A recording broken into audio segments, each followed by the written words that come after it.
This is Bleav in Buckeyes. I'm Brian Browning with All-American cornerback Chimdi Chekwa. We got a great show for you today. We got one of our guys, one of our big bros, the 6-year NFL vet. It's a recruiting season. So I'm going to say the 4-star recruit Come on, out of Buffalo, Upstate New York, Yes, upstate, finest. Griselda, finest. Come We on got now, what you Doug know about it? Worthington Hey, on man, joining the thanks show for today. having What's me. going on, Doug? Hey, blessed by the best, you know the rest, man. It's awesome to be on your show. Been watching it for years, and I'm just proud of you Kings, man. So thanks for having me, and we got some good things to talk about. Yeah, yes we do, man. Because right now, obviously recruiting is heating up and it's kind of cooling down because it's kind of getting towards the end of the summer. It's getting, it's kind of getting ready to play some football. And we got defensive linemen committing left and right. We was kind of tough on our class, tough on our guy, Coach Johnson. That's a little bit. But hey, we had a big flip, man. One of my Glenville guys, Jermaine Perez, flipped from Florida over to Ohio State. His weight keep ranging. He got 6'4" to 315 to 330 to 350. He a big guy. He a nose tackle. But man, Tim, I know you was excited about that, man. I seen you tweeting, man. What you feeling about Jameer joining the program, joining our 26th class? Yeah, I mean, I want to start with the fact that we need some defensive linemen. One. I think getting a guy that's in state, keeping that Glenville to Ohio State pipeline strong, I think that's a big win for Ohio State. And flipping a guy who was on his way to SEC, right? On his way to SEC, get him to come back and stay in state, go to Ohio State. And I think, we look at the rankings and the stars and all that stuff. I mean, just being able to get a solid player who can develop within this Ohio State system is going to be key and important. So, but Doug, I'm curious on your perspective, man, because so if you look on Twitter, there's been a lot of heat going towards Coach Johnson and the overall staff and being able to continue the tradition of dominant defensive line classes, etc. Obviously, we got the flip here. I think in this class is 4 total defensive line. 4, yeah, probably 3 internal, 1 on the edge, and then one edge rusher. I'm curious on your perspective on how Ohio State's doing and reloading at the defensive line. Yeah, well said, Chimmy. You said it. We're missing a lot of pieces. You got JT, Jack Sawyer leaving. You got the one kid that's going down to Texas. So we're kind of thin. And Coach Johnson is an old school guy. I mean, I was recruited by him at Penn State. And when it comes down to this new age of NIL and paying players, Ohio State, we have the money, but for the most part, they're not just leading with the bag. A lot of other programs are going to be dangling that cash and that carrot, to allow them to know, hey, we're going to change your family's trajectory. We're going to make sure we give you as much money as possible. Ohio State is still talking about development and getting you to be a better player and get you to the NFL, which Coach Johnson has done better than most. So looking at the numbers, I mean, the recruiting is down when it comes down to defensive linemen. We haven't got one of those perennial top 5 Bosa guys in a long time. You have a player that's ranked 200 out of the ESPN of 300 players. He's the 23rd rush in. So it's not the numbers, it's not the stars that we're used to at Ohio State. So the fact that the fans are in an uproar because they look at all those numbers, they're looking at your website, your podcast. They're looking at the buck nuts and things of that nature. They want the flashy players that they see on the rivals and they hear all the noise about. But the main thing being the main thing, they got to get developed. They got to come here. They got to stay here, right? And they got to make sure that they are, buying into the culture at Ohio State. So it is something to be said when you're leaving, when the JTs and the Jack Sawyer is gone, somebody that's been around the program for so long. What is the drop-off going to look like? I like the guys that they had coming back, the Cadens and some of the D tackles like Houston, but it's a lot of question marks. They don't have the film, they don't have the stats as the other guys, so it's a lot of questions up in that D line room. Yeah, and I think like you say, it's rightfully so, right? I mean, we just got a class where I think all 4 starters went to the NFL, right? Then we lost a guy or 2 in the transfer portal. And then we obviously this year we got a couple, right? We grabbed a guy I think out of Idaho, and we also was able to get the defensive end, Bo Atkinson out of North Carolina joining it. But once again, it's just like you said, there's just a lot of question marks, right? We don't really know these guys like we know. I feel like JT and Jack was playing in for like 6 years. Like they were like NFL vets on our offensive line. I mean, on the defensive line at Ohio State. We just knew them so well and what they brought to the table. I want you to speak a little bit more about that development factor. Like you say, like when it goes into it, people are dangling money. Right? When we came out, we missed that, right? There was no money involved, but you was a big time recruit. You had offers from across the nation, but you did obviously chose to come to Ohio State. What was your mindset thinking about when you made that decision on where you could go to actually play? Because you got to play, right? You want to get to the next level. Absolutely. That's everybody's goal to get to the next level. You want to play, but you also want to be developed and kind of get that understanding of what it takes to become an NFL player. Yeah, Ohio State was the factory when it comes down to defensive lineman. I had a guy, Lord rest his soul, Will Smith, that I looked up to, a guy from Utica, New York, who was doing phenomenal things at Ohio State when I was being recruited. So to see a guy from, a few hours away from where I'm from, it felt like, okay, I can probably do this. Buffalo, New York is only 5 hours from Columbus, Ohio. So the jump was easy. And when it come down to Coach Haycock, he said all the right things. And again, he had the rooms and the players that were developed and they played in the NFL. I knew Coach Johnson was a great coach as well, but when it come down to the culture, when it come down to Ohio State, and then looking at the depth chart, I thought I could get there and play pretty soon. But as recruiting goes, I was a 4-star. You got a guy named Lawrence Wilson, who was a 3-star, who came in with me. And soon as the day one, I can tell he was better than me. It wasn't nothing about anything that I had. I might have been a little bit taller. My arms a little bit longer. But when it comes down to the guy from St. Vincent St. Mary's, Lawrence Wilson, he was a better football player. He was more conditioning, more in shape. So I knew that early. I actually got hurt early.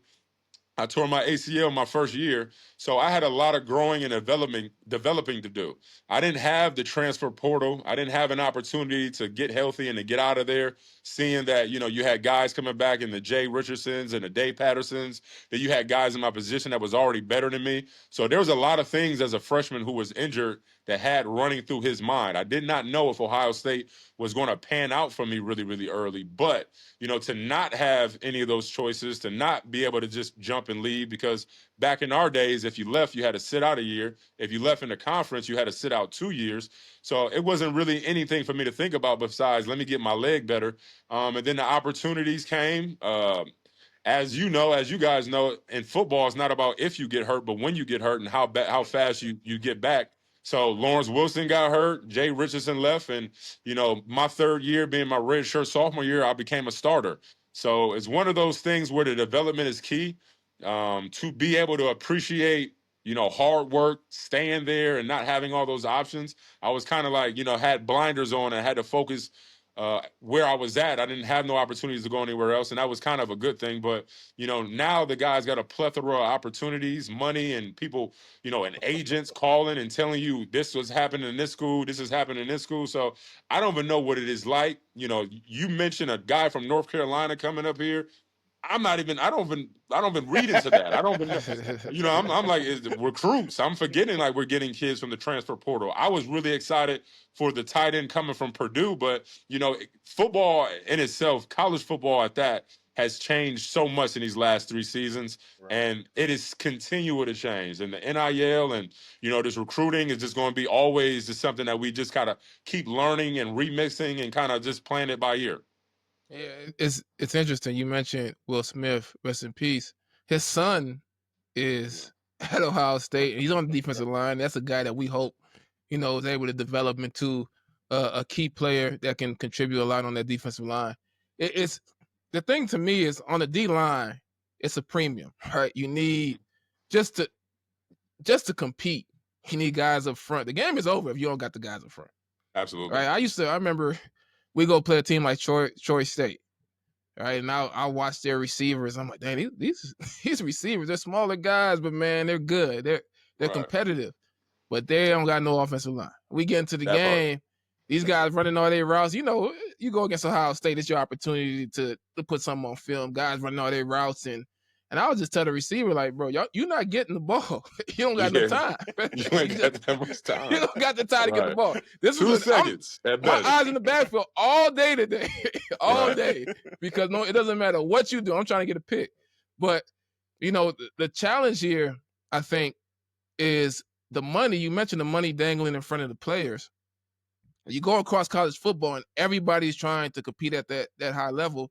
And there's some schools that are a couple defensive linemen away. That's how they see it. Right. Look, just to be able to be competitive, we need 2 guys on the edge, right? Mm-hmm. So if we put a lot of money on the edge, we can at least we can scheme up, the coverage and all the other stuff, but we at least need to be able to affect the quarterback on defense. And that's what Ohio State is dealing with. If you lead with development and, the kind of the long-term opportunity that exists, but the other teams lead with, look, I don't know about all that development, but you're gonna get paid here or what? This bag, right? It kind of levels the playing field, because I remember getting recruited and coming to Ohio State and just being like, yeah, there's nobody else matches this. There's very few teams that match this level in terms of development, guys in my position that are going to NFL, all the facilities, etc. So I remember leaving Ohio State saying, yeah, I know I'm going to commit here. I want to go on some more visits just to hang out and do some things. But I know I'm going here. But when you add the money factor, do some things. When you add the money factor, man, it's just a completely different world.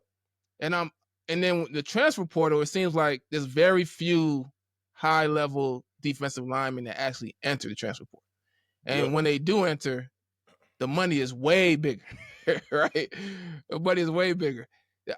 Give me your perspective, all right? So Doug Worthington, out of Buffalo, 4-star recruit, comes to Ohio State, sees a guy like Lawrence Wilson and other guys there. You have free range to transfer in this situation. You're still highly touted player, right? How you think that would have played out? Just take yourself through that situation. How do you think that would have played out? Being from Buffalo, New York, looking back at the house that I was raised in, if you tell me you're going to give me a 6-figure income that's going to match my house that I live, I will own. I would have to take care of my family, right? I would have to make sure that I made a business decision and allowed myself to put my family and myself in the best position. And again, Ohio State, they're going to have those guys coming in every year.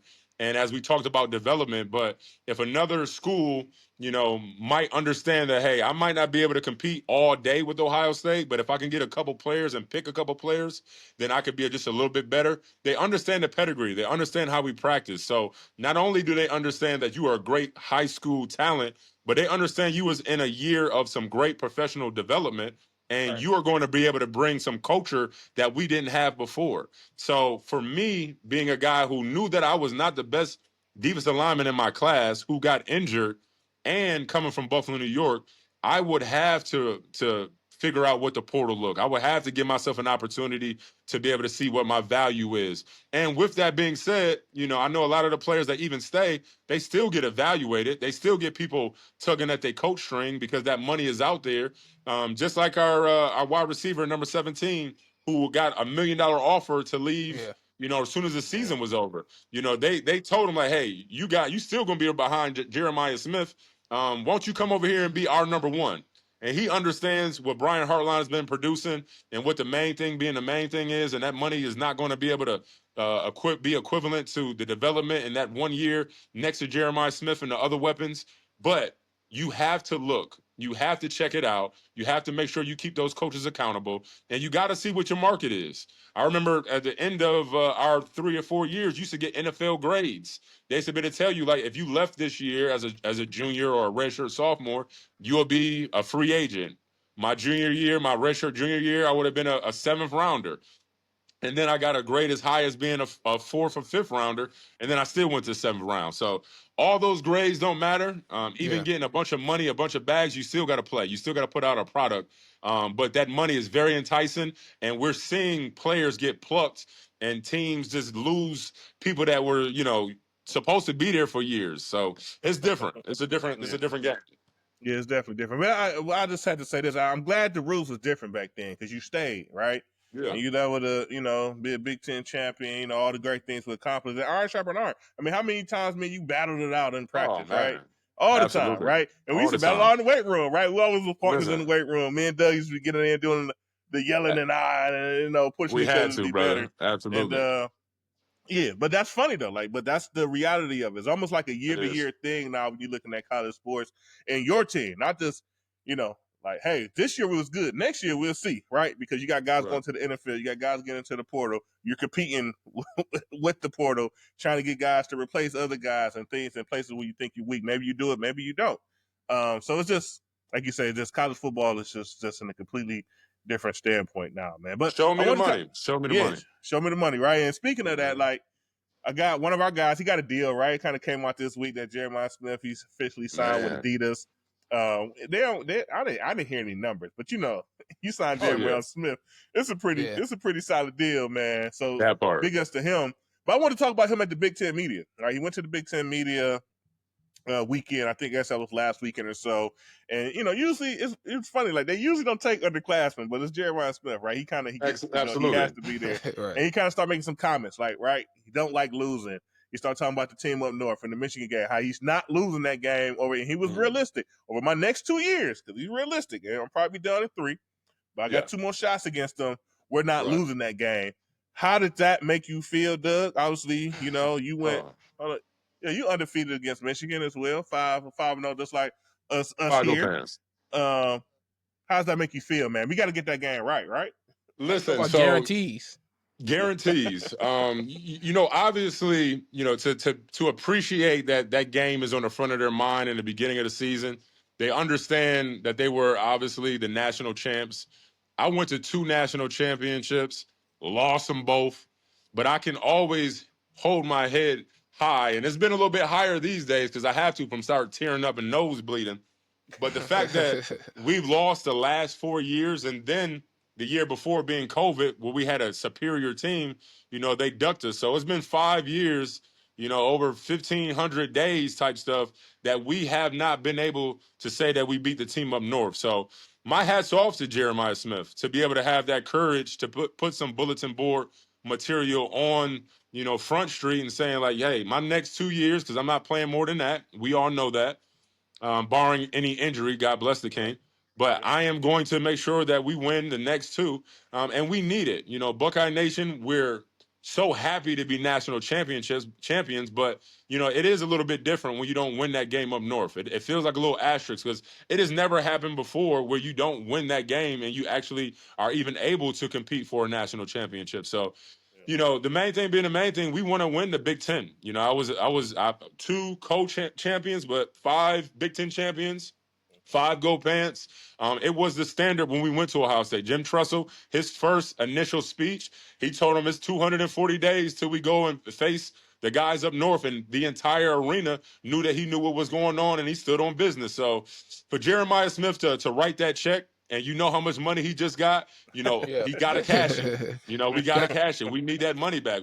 You 3 stripes on a Nike team. Come on, man. You got to show me something. And you Red Bulling it. So, you got the money to put up and to make sure that you lay good on your promises. And I hope his team really allows him to let them words really echo throughout the whole locker room. Because when a leader like that says that we're not losing, that goes into how we work out. That goes into how we prepare. That goes into how we carry ourselves for the rest of the season, because we are saying this and I'm putting my name behind it. So don't make me look bad. Don't make me look like I'm a liar. So I like what he did.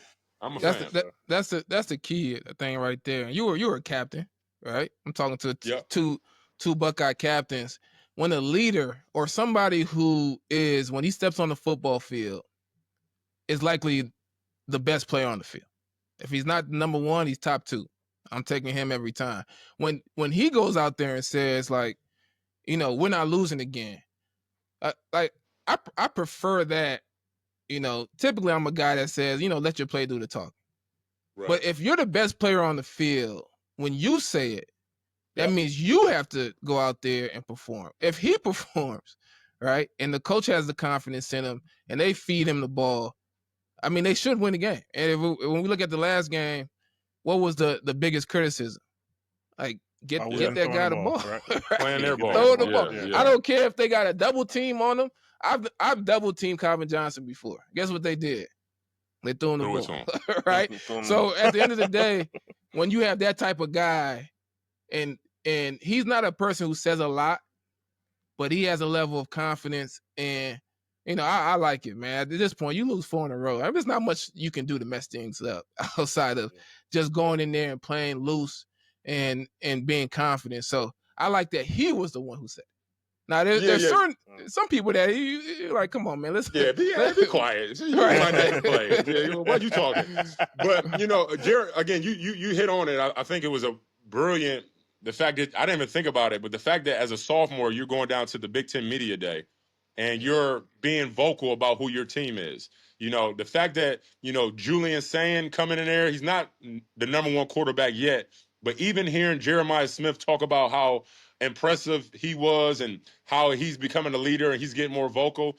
Jeremiah Smith understands the assignment. He understands the role, and he's putting the fire behind the Buckeyes. And even with Caleb Downs talking about take all the national championship stuff down because this team didn't win that, they understand that they have a lot of talent, but they still got to prove themselves. When you lose 14 players to the NFL, you have to prove yourself. You have to make sure that you reload, refocus, and make sure that you understand that this is an entirely new team with new assignment and new goals. And I think they on that path. Yeah, I think, I back it up, man. Right? I mean, something has to change. They got to get it right. And it's crazy enough. Obviously, Michigan, like you said, they skipped a year, they ducked us. They had some years, obviously, they was cheating. I mean, it's clear that they was cheating. They was doing, doing the science and things of that nature. But then this year was just completely different, right? Last 2 games were completely different. Games we probably should have played a little bit better. We definitely this past year laid an egg and not winning that game. So, put the weight on your back. Say it. The team is feeling it. Coach Day is feeling that pressure. Right the ship. Go out there. Be the best team. You are the best team. You got the best players. Play your game. Win it.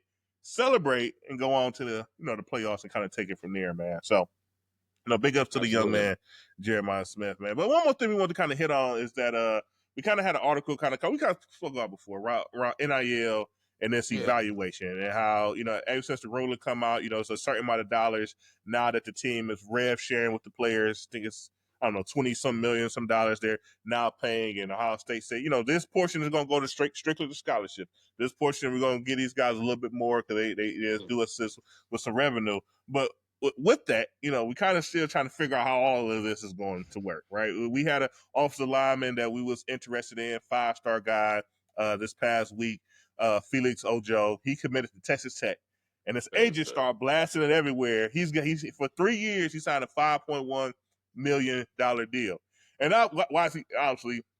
Excuse me, the agent is blasting it, right? He's trying to get the next recruit, right? Kind of like, hey, look, we doing good. So, that's what he's doing. He's blasting it everywhere. We missed out on that guy. We know Ohio State is not playing $5.1 million for a 5-star high school. It just wouldn't make sense, right? But I guess, what's your guys' thoughts on how things are going to play out with a third party trying to come in and try to make some sense of some of these NIL deals and try to stop the fact that schools essentially are paying for play when you just hit a number? Because it's like, certain stuff is just, how could that be fair market value, right? Yeah. Again, if the university is capped at, $22-23 million, and that is across the board, then you're going to have to figure out what rooms is going to get a lot of that money. You look at Bryant Hartline, who's bringing in 5-star after 5-star, and then we talking about D lineman, because I'm a D lineman and Coach Johnson is a guru. But if you only got a 3-star and some cheap guys in the D line room, if you don't develop them and they don't become what they need to make that defense, everybody suffers. So, do you not pay, or do you let do one of the guys in the wide receiver room not make enough money and be okay with that? Because you got to pay some defensive lineman, or you got to pay some. What is college football? College football is the NFL. Like, it is the C. What is it? Like, we're talking about having to pay these players to stay. Like, I remember every year them giving us this whole hoopla about how we're lucky and blessed to sign a scholarship again. Every year we had to sign our scholarship. It's like now, it's like, no, show me this 6 figures. Let me get my 200-something thousand because I'm sitting the bench. And as soon as I get on that field, I better be almost $500,000. These players are understanding, and all the media, the access, and how fast you can get and know, how much this other player is making, and what their stats is compared to yours, and what university needs me. I mean, again, the NFL is 32 teams. You got 110 college football programs, 25 to 40 of them that got some huge dollars and can put some money behind it. So, I mean, level the playing field. It's almost just like, where are you going to suffer and be okay? What are you okay at suffering with? Because you're not going to be able to pay everybody that Ohio State's going to have and be able to have enough money to have a good center and a good guard and then think we're going to have a good 3 technique and a linebacker. Somebody is not going to get some coin. And why not? I mean, they get free food anyway. What they gotta pay for, bro? Yo, so like my thing is like, man, like we have to understand, and I tell these players all the time, like, you're gonna be here somewhere for 3 to 5 years. Afterwards, yes, it's millions of dollars, but hopefully, if you're able to play at Ohio State, you're gonna make that up in the corporate NFL. You're gonna make that up in the big time league. When you come to Ohio State, you come for the afterwards, the aftermath, the power of the brand, the fact of our alumni, the fact that we have Columbus on lock and is growing expeditionally. We have to be something outside of football players that I hope these young recruits are understanding, that when you come to Ohio State, they should and have, for the most part, looked out for their players, looked out for their ex-players. That's the biggest thing that we got to try to hold our hat on, because the only thing that Jeremiah Smith and me is going to be similar at is that we're going to be ex-Buckeye players at one point, right? I'm not a wide receiver. I never got no coin. When I was at Ohio State, I was talking bad about Adidas because Michigan had Adidas on, and I said we can't lose to anybody with no Adidas. So now you over here about to wear 3 stripes and you're a Nike school. Like, what is going on? Like, everything has changed. So my thing is just like, you got to throw loyalty out the window, but you have to realize that you're going to be an ex-college football player a lot longer than you're going to be a college football player. And what does that matter to you? What type of coin does that bring? What type of substance? You going to Texas Tech, you're not doing nothing in Texas outside of, no, Texas Tech don't hold no weight. You go to Ohio State, you're going to always be able to come to the community, at least do some fundraising, at least help some kids, and at least have a fluffy job where you can be like, you know what, I enjoy this university. It has to matter somewhat. And really, NIL need to think of, and colleges need to think about, how do I set up my alumni so they could be some type of advocates, so we can be able to say, hey, maybe we won't pay that, but this is the reason why we can't, because obviously the fullness of the brand will allow us to have some type of substantial relationships and effort outside of your football career and when you get done playing. Because we're all going to be, football is going to be done with everybody. As we all had our NFL careers and we can come back and go on the sideline, we're done playing football and we're happy about it. But these players got to understand, it is a short window to make that money, but that trajectory of what you are as a Buckeye, it should mean a little bit more than it has been lately. Well, see, that's the key, because how do you put a value on the lifetime of being a Buckeye and being an ex-Buckeye and all those other opportunities that come outside of that, and how do you show that value clearly to a 17-year-old, right? Yeah. Because if you can't communicate the value clearly, they can't see it. I see there's a difference between being a receiver, I think, because a receiver, you are in a position where even if, say, Ohio State says, oh, we're going to give you $500,000, you can make it up with an Adidas deal. You can make it up with an express deal, modeling clothes or whatever, because you're someone who's catching touchdowns, right? But if you're a defensive tackle, you're 360 pounds. This might be your last deal. This might be your last deal, and that's the trouble. I mean, we talk a lot about Coach Johnson and what he can do in terms of bringing in recruits. It's hard to sell a defensive lineman on. Yeah, I could sell you on development, but it's hard to sell them on you're going to get a bunch of promotional deals and all these other things because you're clogging gaps so that the middle linebacker going to make tackles, right? Right. That's a challenging thing, and it's hard to show the full value long term of what the opportunity at Ohio State looks like. Let me paint the picture for you. I saw there was a guy, I think a 4 or 5 star receiver that committed to Sacramento State. Right? Yep. Sacramento State. Like, why did he commit to Sacramento State? Well, Sacramento State in the last couple of years, they pulled together some funds, all right, and now they're offering some NIL. And nobody can convince me that the guy didn't commit to Sacramento State because he got a bag. I mean, why else would you go live in Sacramento for the next 4 or 5 years, right? So the challenge is, as you mentioned, there's 110 schools, and everybody has their own process to how they're going to build a team or sell tickets or, get people to show up at games, right? Ohio State doesn't have that issue. But there's other schools that, we get a couple good receivers and a good quarterback. I mean, we could sell out the tickets. What Coach Prime did at Colorado, man, it's increased admissions, it's increased everything, right? 500%, yeah, right. Everything. So the player impact on certain schools is so much bigger. So Ohio State, I think their ability to show the full value is going to be key, because this isn't something that is going to be easily solved. Receiver, yeah, I mean, we're going to keep getting receivers. Hardline has shown that he's churning out first rounders over and over again, and then if you're a receiver, you can make up some of that money in other ways.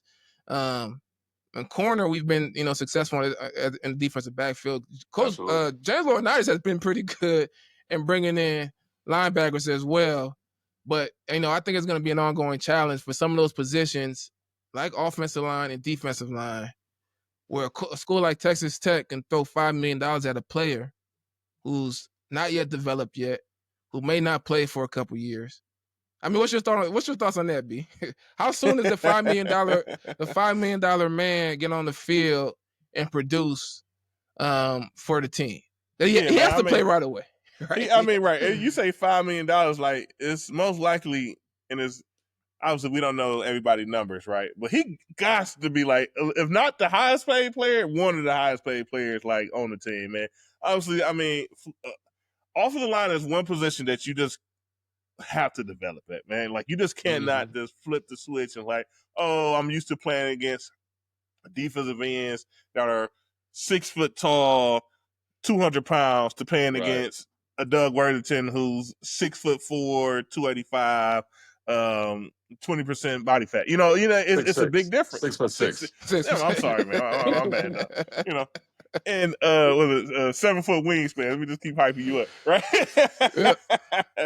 It's different. And so when I see a guy like that, it's like, yeah, every once in a while it happens. And you see some guys go out there and have some success. Yeah. Jordan Seaton out of Colorado. They started him right away at left tackle. Start the season a little bit shaky, but for the most part, the games I watched, he settled in, and he was a pretty good player at left tackle for them. Felix is coming off a really tough, it was just a camp, but, looking at the camp and the way his approach to sets, he definitely has some things to work on. You just look at his body type. He's a tall, lengthy, long guy at the offensive line. He's not a rush in. He needs to bulk up a little bit in certain areas if he want to be able to kind of stop a bull rush and get ready for things of that nature. So he got some parts of the game he has to work on. Obviously, it's a 26 class. It's funny we do all this talking. He gets a whole nother season to play in high school. He most likely would be at Texas Tech in January, to kind of start, his college career. So he has some time. But he definitely has some things he needs to work on if he's going to live up to that deal, right? That NIL deal of $5.1 million. He got to go into that room and look his peers in the face, right? Man. He got to go look the left tackle that been there for 4 years. Go look this guy in the face and like, yes, I'm 10 times money wise. I'm 10 times, add more value than you do. Obviously, I'm gonna say he could do it, right? I don't want to be negative Nancy on here and come off like that, but he definitely has some work to do if he's gonna be able to compete in what's Texas Tech in now? I don't even know, the Big 12 and stand up there. So He gonna listen. Move over, Brokey. I'm here now. You see my contract. All right, they got me in here because y'all wasn't producing. No, but you said it, B. You know, men lie, women lie, numbers don't. And you again, all those players in that locker room has been together for at least a year or two, and they have some camaraderie. And they see the highlight of that. This person has came and acquired all that coin. So it's almost like, why didn't you want to keep the guys in a room or even maybe give us a little bit more money? Do you think this highly about them? So I wonder how that locker room would be, the animosity, or if there's any type of, let me prove this guy wrong. But what is Texas Tech going to do when it comes down to all the other outside coin that they had to pay for other players? So it is very interesting. You see a lot of university that might try to pluck a player and give a bunch of money to one player from like Ohio State. But my whole thought process would be like, what other depth do you have, or what other concerns might you need? Where else could that money be spent? So even these coaches are going to have to learn, what is really the market rate and how much we should be paying for certain players, and how can we be as an NFL term as lean as possible. So if we need to go grab somebody out the portal, we have some money to do that. Again, this is all new for everybody. The NCAA isn't sitting back just kind of looking like, what to do, like, So it is so interesting. And another thing, I don't know if y'all heard, they've been paying people a going rate of about $20,000 to $25,000 in high school to keep your commitment. So now you got money going to amateurs to keep the commitment to pay the university. I heard this from the the kid from Georgia, the Georgia coach. It's like, they expect the players to even pay it back. So it's not like I got a contract. It's like, hey, I'm gonna give you this coin. You're a high school player. Let's say you commit as a junior. That means you getting about 50, 40 something bands to just chill in high school and just say I'm committed to one university. So all the rules is kind of just out there. We got in trouble for tattoos. Now we got in trouble for some tattoos and some people selling some merchandise because they couldn't afford to send money back home to keep the lights on. Now this is a total different game where the coach is not even the highest player in the room anymore. I'm getting paid more than my coach in college now. You mean to tell the Texas Tech coach is not getting paid $1 million? He is that offensive line coach might be getting paid. He might be paid $600,000. He got a player coming in for high school making more money than him. How is he going to try to? How are you going to? I know in the NFL. It was hard for a coach who was making $700,000 to tell a all-pro dude that was making $12 million what to do. How are you going to tell this kid who is 17, 18 years old, who's making more than your 40-year-old self, to do something? Like, I'm not going to class. What am I going to go to class for? I got more money than everybody in the class. I don't need to go. I'm making more. So again, we have to really think about the mindset of these young guys and realize coming into and inquiring all this money, what is that doing to you subconsciously? Because when you're seeing these checks hit the bank account and you're realizing that, hey, I'm making this money. Maybe I'm playing good. Maybe I'm not. Maybe they like me. Maybe they don't. I don't care. But there's so many different things that's going on in these young kids' mind that they have to deal with that we never had to deal with. We had to worry about learning each other so we ain't had to run more gassers on the test. We had to learn about being, good players and good people on campus. They have so much more. And don't get me wrong, too much is given, much is required. I'll take them burdens to get that coin, but it is going to come with some adverse effects. It is going to come with some locker room turmoil. It is going to come with some even player coaches animosity of, hey, I didn't want this guy, or like, I don't get, do we got GMs now? Like we got GMs, but do we got GMs? Like we got GAs, but do we got GMs? Like who is actually recruit? Like I know Coach Johnson is not going on Instagram and going on all these type of websites looking for these players and trying to make sure that he keeps their reels and their all their interactions high. Like I don't get it. I don't know it, but they're going to have to, in my opinion, my humble opinion, like a Coach Johnson who is still so old school that you need him to be that way.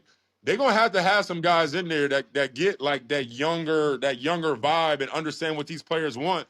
And maybe it's not coin right away, But Ohio State is going to have to, especially in that D-line room, you guys just put me on it. I didn't know the recruiting for D-line has been so bad the last couple of years. But if that turns out to be one of those points where we're not getting the rush, because even last year we didn't get all the rushes that we wanted, we had some big-time players. If that is the narrative this season, we're going to have to fork over some cash, and we're going to have to look at Brian Hartline and tell him you're going to have to do that a little bit cheaper because these other rooms are struggling. And if our record, if we ain't in the playoffs, everybody's job is at stake. All the money is at stake. So put it all in the middle, and let's figure out who really deserves to keep it. Yeah, the challenge for Ohio State is that they have a different type of goal. Their goal is long term. We need to compete for national championships every year. We need to beat Michigan every year. We need to win the Big Ten every year. We got to come up with a process, long term, right? Texas Tech. What is success for Texas Tech?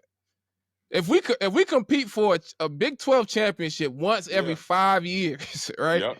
Well said. We're good. So we could pick a year and say, okay, we feel like we have a little bit. Let's spend all the money this year and get everybody we need. There's gonna be a lot of teams. Like that's what's different in the NFL. Every team is trying to make the playoffs. Every team is trying to make a run, and if they can't make a run, they're trying to get the highest pick, and then they're trying to make a run, right? Yep. In college, all these different teams all have a different version of what success looks like, right? Yeah. And if you're the team, if you're the Alabama or the Georgia or the Ohio State or whatever, success has to be being at the top every single year, which is it's challenging, especially if you try to play by the rules. This is where it really gets tricky. Also, are you trying to play by the rules as well? Because things are changing, right? And if you play by the rules, you're going to limit your ability to get a few key players that are commanding a lot of money. You might have to pay a high school player $20,000 for a couple months, right? That's not going by the rules, right? So it gets tricky. But I think one thing that was funny, you mentioned, back when we played, it was about, being appreciative of having a scholarship. You remember we used to call donors. We used to write letters. Write the letter. You used to write letters. Writing you a 4-page letter. Be here for hours. Hours writing letters. Thank you for your donation to my scholarship. Man. Yeah. That letter that Jeremiah Smith is writing to Adidas this year is going to be. No, but it's funny though, like you say, the money is obviously coming in. I think us here, we all agree that the players should get paid. Now, I think no question of doubt they should be receiving that money. When it comes down to it, though, it's like the cream is going to still rise to the top, right? Some of these guys are serious about their career. You start looking at like a Caleb Downs, who's like a football genius, right? And all the things that he brings to the table. Like his stock is going to rise. And like certain guys, they might receive the money young, right? Coming out of high school, there was that big 5-star recruit for a reason, right? Actually something they did on the field. Maybe they just test really well. They're super athletic. But some of that stuff is going to pan out, right? Those guys are going to fizzle out. Like if they come in and they don't show that they love football, that they're serious about their game, that they're serious about improving and being better players and being good teammates, it'll get come to an end, quickly. But if you come in, you got the right mindset that you're working and you understand that the money's coming in, and like you say, you're able to help out your family some, great. But if you're still that good person and you do the right things, you still focus on improving, I think the end game, like I said earlier, the end game is still the end game. Everybody still wants to get to the NFL. That has not changed. So you make what you can now, but you still have that ultimate goal in your mind about doing the right things, being the right person, putting in the right work so you can kind of get that ultimate goal at the end of being saying that you played as a professional player in the NFL. So. Yeah, and for some of the guys who never ever get an opportunity to play in the NFL, they can kind of set up their life a little bit better, a little bit quicker, which we all seen. Us playing in the NFL, it's another 5 to 10 players that we've came in together that hasn't made that jump. So it is a lot of good when it comes down to this money. But when it comes down to just the chaos and just the uncertainty and just the fact of like, where is these numbers coming from and what is playing it safe? Like, what is the rules these days? Like everything is so murky. All the waters is so, you got NILs, you got collectives, you got other people fundraising, you got all types of signs about sponsor, you got players with billboards for pizzas and cars and commercials. I'm like, where does it stop? So I'm happy for it. It's always greater later. I remember coming in, Nate Sally was like, hey, man, we used to get $600 every 2 weeks, and we was getting like $700. Now, come on now. Like, so it is better. They do have to put a little bit more grasp around it. But, for some players, like you said, like a Caleb Downs, who is still going to be that perennial All-American and the person who's going to be a transcending player forever and be in the lore of Ohio State. But realize he came from Alabama. That's a Bama product. That's a Nick Saban guy. So even when it comes down to those good old Sunday football games and, hey, this Caleb Downs from Alabama, also from Ohio State. Then I came and sneaked into there is so much stuff that is going on that I'm not completely comfortable with. And to be honest with you, I'm low-key a hater. I want some of that NIL deal. I want it for my own self, right? I feel like, listen, while they're at the game, I can be selling cars right now and flipping pizza. You gonna give them a pizza deal? I would take pictures of the baby while they're coming to get your famous pizza. So, no, Columbus is great. And NIL is different, but, to be Ohio State Buckeye is a blessing. To be on y'all's show and talk about football is amazing. I appreciate what you guys stand for, and I appreciate the time that we had on this show. But, again, if we got any opportunities for NIL and y'all need me, bro, whatever was ski mask way, fast way, or there's a smiling, I'm ready, man. I'm ready and all. We got to get if Ohio State need me to be a GA or a practice dummy, holla at me. Y'all got the money for it, all right? Yeah, we got to get an old head market going, man. We got to get an old head NIL market going. I was talking to Mike Dawes. Mike Dawes got something in the works. All right, Dawes. Yeah. Go ahead and lead us. Lead us like you did. Right, we got to get Dawes on the show so he can break it down. Right, exactly. But no, Doug, we really appreciate it, man. We appreciate the time, man. You coming on, showing your that you still got it up here, where it counts the most, man, and just being the Buckeye, man. And all the success, man. Doug, we really appreciate it. We got an alpha man, an entrepreneur, and a great Buckeye. We're gonna end the show if we always do with a nice. We all follow here, man. Oh yeah, and Daz. You're right. Shout out to Harper, right? Gang. Right. I see she won that swim meet, man. Shout out to man. She be killing it. Right? Yep. Absolutely. End the show with a nice OH. Yeah. Ayo. Go Bucks. Talk to you guys soon. Go Bucks, get Bucks. Hey.